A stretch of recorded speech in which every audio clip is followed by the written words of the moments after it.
Hey guys, welcome back into Weekend Joe, driven by Munganass St. Louis Acura, Munganass Alton Toyota here on ClaibsOnline.com.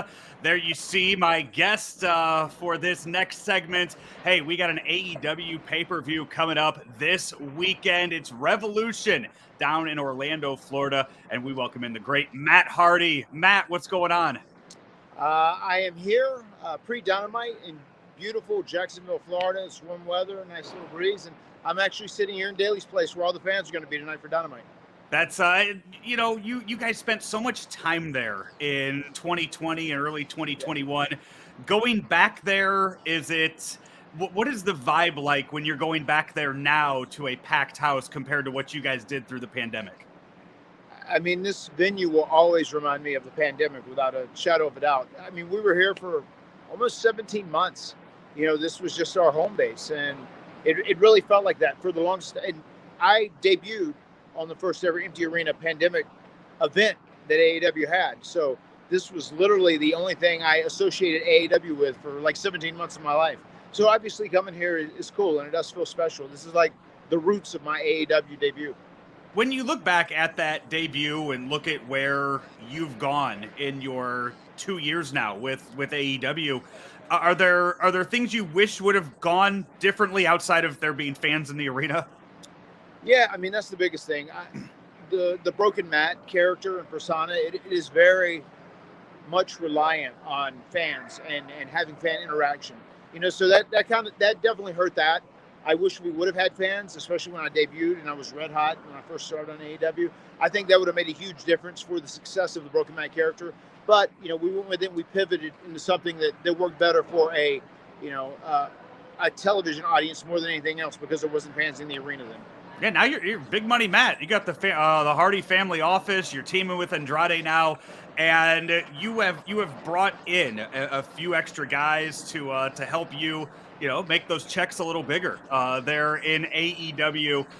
Just at this point in your career, working with a duo like Private Party, you mentoring them right now. What has that been like to kind of transition to that mentoring managerial phase while still also wrestling? It's been very enjoyable, and there are a lot of things about Private Party that really do remind me of myself and my brother. I mean, when I first took them under my wing, that is the exact comparison I made. I felt like Michael Hayes when he was at that stage of his career, when he took myself and my brother underneath his wing. So that's how I feel with Private Party, and that's kind of like how our relationship is. We really do, off camera, kind of have like a parent-son type relationship, which is really cool. But I've enjoyed it. It's been very rewarding to be able to give back, and it's also really rewarding for me to see them succeed and see them grow and learn and actually apply that in the ring. So it's been very rewarding working with Private Party. You dress a little better, I think, than Michael Hayes did, though, back in the I think so, and I can still go a lot harder than Michael could at his age too. When did you first see Private Party? When did they first catch your eye? The first time I saw Private Party was when myself and my brother worked with them and the Dudleys in a match at House of Glory. It's an independent promotion out of New York. That was the first time I ever really got to know Private Party. And they explained their whole backstory of how they were big fans of the Hardys, how they, grew up loving the Hardys. We were their favorite tag team. Mark Quinn was like a big fan of Undertaker and big guys until he saw the Hardy Boys. He's like, man, these are little guys that are doing all these moves off the top rope and they're jumping off ladders and going through tables. Like, I want to be like this guy. And it totally inspired his current wrestling style. So that was the first time we met those guys, and then stayed in touch with them some. And then once we got to AEW, I think it was a pretty natural fit for me to be their mentor. And now you make this transition over, you add Andrade into the mix. Did you work with him much back before you guys both jumped over to AEW? Honestly, I just worked with him on an international tour 3 or 4 times. That was really the only interaction I'd really ever had with Andrade in the past. And so what was the motivation to bring him in or to team up with him recently? Well, he is more or less like the south of the border. He is the Hispanic kingpin. I am the American kingpin, as Big Money Matt. So we figured, why not combine forces, and we'll take over all of North America. And you guys will have your opportunity to do so this coming weekend at Revolution down in Orlando. It's a trios match. It's you, Andrade, and Isiah Kassidy going up against Sting, Darby Allin, and also the TNT Champion Sammy Guevara, who you've already had quite a history with in your 2 years Right. in AEW. That just keeps coming back, doesn't it? It does. It really, really does. Sammy and I think we're fight forever type rivals. I'm very excited about the match this Sunday. Really excited to be getting the opportunity to step in the ring with Sting. Sting, who is a bona fide legend, and I'm so happy Sting was able to come to AEW and he was able to write the final chapter in his book the way that he wanted to. I love how he's been utilized. I love how he's been used. I have a great respect for Sting, so I hate that I have to beat him up on Sunday, but got to do what I got to do. You know, I am fighting for my team. I am fighting for the AHFO. And we plan on going out still in the show on Sunday. It's going to be a hell of a match. I mean, we've got, Andrade, who's an amazing athlete. Isiah Kassidy, he's really coming into his own as a performer right now. And then Sammy and Darby are two of the top young stars here in AEW as well. So there's a lot of great elements in this match. It's going to be something that's special and something very memorable coming out of Revolution. You're a North Carolina guy. Wrestling fans know Sting's history in North Carolina and in the South. As you get to work in a ring with him, you get to, as you said, you get to beat him up this weekend. Matt Hardy 20 years ago, what would he think if you said, hey, you get to go beat up Sting this weekend? Well, I think you have to go back a little further than that. Like 20 years ago, I would have been ready for the job because then I was, we'd already made it. You go back to 2002, go back to like 1992 until that Matt Hardy. 30 years later down the road, you're going to be having a pay-per-view match with Sting. I would have been hyped. I would have been very, very excited because Sting was a big inspiration for myself and my brother. My brother actually originally painted his face all because of Sting. So that's a pretty cool deal. So I'm sure Jeff's jealous that I'm actually getting in the ring with him Sunday on pay-per-view. I'm sure he would love to be in there as well. We'll get to your brother here in we got a few more minutes. We'll get to your brother in a second. What is your favorite Sting match going into before this weekend? I am a big fan of the series that Sting and the Great Muta had. I love the stuff they did together. That's probably my favorite Sting rivalries. Whenever they had the Thunderdome, if that's what it was, the cage that it would shock them up at top. It was a tag match, and Sting and Muta were in it. That is one of my favorite Sting matches, I'd say. So you get the opportunity, you said, to beat him up this weekend. After that match, though, after that match is done, depending on where it is in the card, is there another match on the card this weekend that you're looking forward to seeing? Is there another match on the show? Yeah, that you're looking forward to watching backstage. The whole show. I mean, the whole show is really stacked. Tony Khan has done an amazing job putting the squad together. From top to bottom, it's a stacked show. And this is what a pay-per-view is supposed to be. It's supposed to be where you have this night of like unbelievable action. I mean, from top to bottom, this card just looks utterly amazing. And you get the opportunity now in AEW to kind of drag out this or stretch out these stories. It's not, 3-4 weeks and bam, you're in another pay-per-view.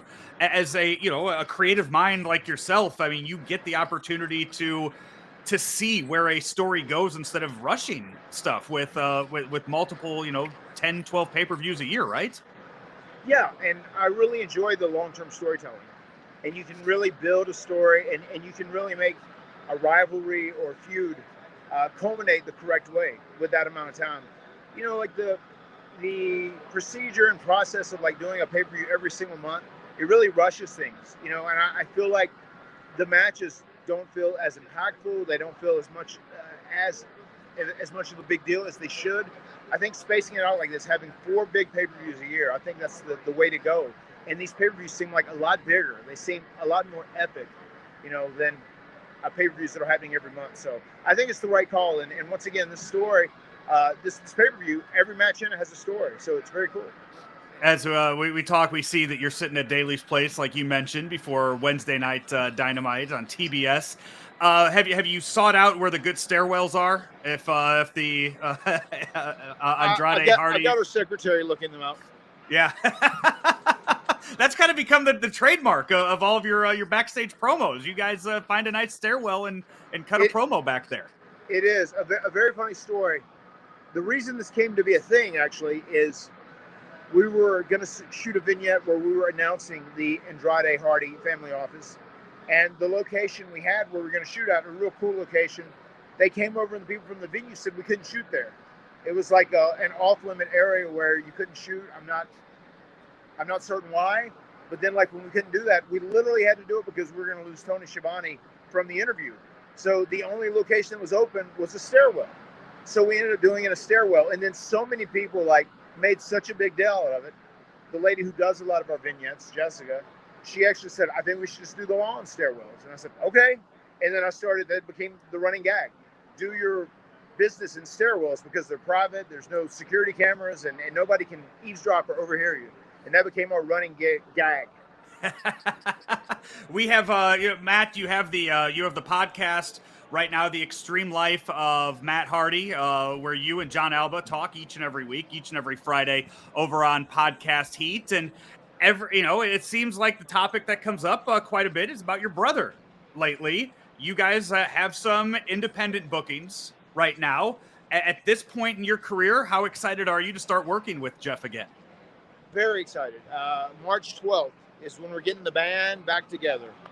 March 12th, we're going to be right outside of Boston.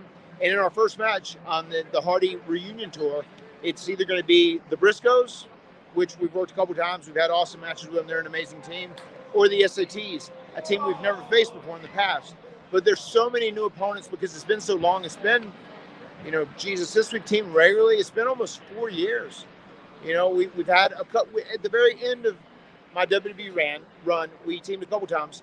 But like there's so many fresh new opponents and there's so many tag teams that we've never faced before. And, I'm just keeping my fingers crossed that sometime down the road, maybe something will work out with, myself, my brother, and AEW. We'll see. I mean, I think they have the deepest tag team division of any promotion in the world right now, AEW. And I love the fact that they treat tag team wrestling important. They treat it like a main event because it is. I think tag team wrestling is a main event caliber division, especially if it's done right and promoted right. So we're very excited to face all these new opponents on the independent scene, especially on this Hardy reunion tour. I know about an hour ago, your boss, Tony Khan, was on his conference call prior to the Revolution pay-per-view, and he mentioned that he'd be interested in bringing the trio titles to AEW once Kenny Omega comes back. So let's say that Jeff Hardy comes and joins AEW, so it's you and him. Who's your trio if you guys go after those trio titles? If we were going to pick a trio, I think what would really be interesting, just because Jeff reminds me in so many ways of Darby Allin, or Darby Allin reminds me of Jeff. I think a Matt Hardy, Jeff Hardy, Darby Allin combination would make an interesting trios team. That would be a heat. I mean, God, you talk about Team Extreme. I mean, some of the stuff that he does, that kid just puts his body on the line every match. Every match, man. And something, those videos where you see him do these black and white videos and there's all these stunts and crazy things going on. I mean, he is a guy of his word. He does all his own stunts. And I know they have one that they're going to air right before a match on Sunday, and I just saw it, and it is insane. The stuff that Darby Allin is willing to do to entertain people is truly insane. I mean, he takes it to another level, even more than my brother did. Well, you better get that stairwell. You better talk to Isiah Kassidy before this weekend and let him know that he's got to match anything that Darby Allin's able to put out there. I definitely am. I'm going to make sure Isiah Kassidy, first and foremost, takes out Darby Allin. Get rid of him. Myself and Andrade will handle Sammy Guevara and Sting. But he needs to take care of Darby Allin. That's his gig. Matt, thank you so much for the time this afternoon. Again, Revolution is coming up this weekend down in Orlando. Many ways that folks can watch it. Go online, search for AEW Revolution, and find all those. And movie theaters. They're putting out the pay-per-view out in movie theaters across the country as well. See the trios match that Matt, Andrade, and Isiah Kassidy have against Sting, Darby Allin, and the TNT champion Sammy Guevara this weekend. Matt, thank you so much. You got it, man. Thanks, dude. Take care.